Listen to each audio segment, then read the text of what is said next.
سلام كبرات تخاتلت ليلو تي في كما يصنيحكم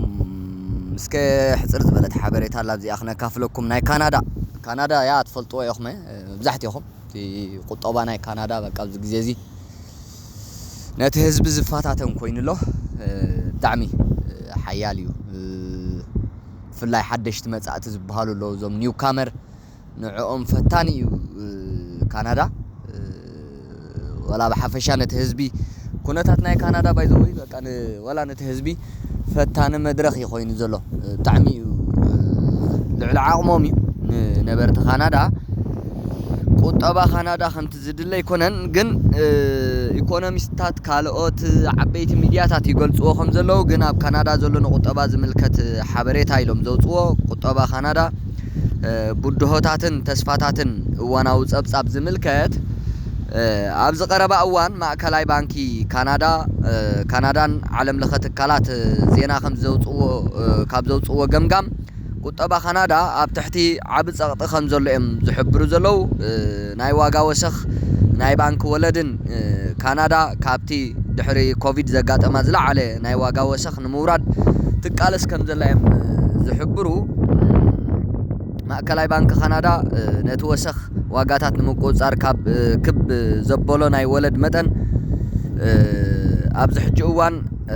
ኣብቲ ዝለዓለ ደረጃኡ ከም ዝርከብ እዮም ዝሕብሩ እዚ ድማ ሰባት ካብ ባንክ ገንዘብ ክልቁሑን ንብረት ክገዝኡን ኣጸጋሚ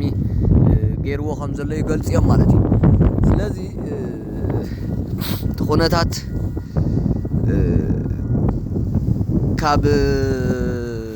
ካብ ዝለዓለ ናብ ዝኸፍአ ይኸይድ ከም ዘሎ እዮም ዝገልጽዎ ኣብዚ እዋን እዚ ብጣዕሚ ዝሓየለ ኮይኑ ዝርከብ ካንሱ እዩ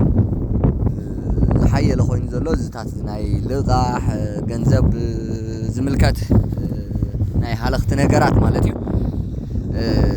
ካላይ ናይ ኣባይቲ ቅልውላው ዝምልከት ሓደ ካብትን መንግስቲ ጁስቲን ቱርዶ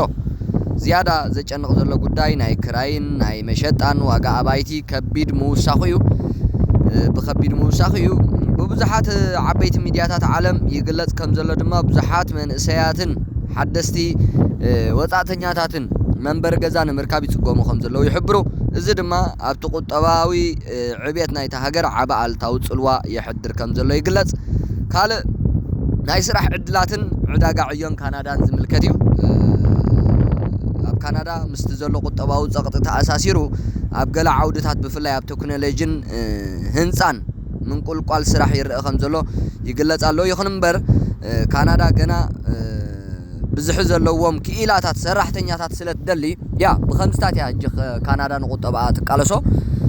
ናይ ኢሚግሬሽን ፖሊሲኣ ነዝን ምምላእ ትጥቀመሉ ከም ዘላ ይሕበር መጻ ዕድላት ኣብ ካናዳ ዝምልከት ኣብ ካናዳ ኢኮኖሚስትታት ከም ዝሕብርዎ ካናዳ ናብ ቁጠባው ውድቀት ንኸይተኣቱ ትጽዕር ኣላ ኢሎም ይትንቱንዮም እቲ ዝመጽእ ዓመት ንቁጠባ ካናዳ ወሳነ ከም ዝኸውንን መንግስቲ ካናዳ ኣብ ኢንቨስትመንት ጻዓትን ሓድስቲ ፋብሪካታትን ዝያዳ ከተኩር ምዃኑ እቶም ኢኮኖሚስታት ይሕብሩ ማለት እዩ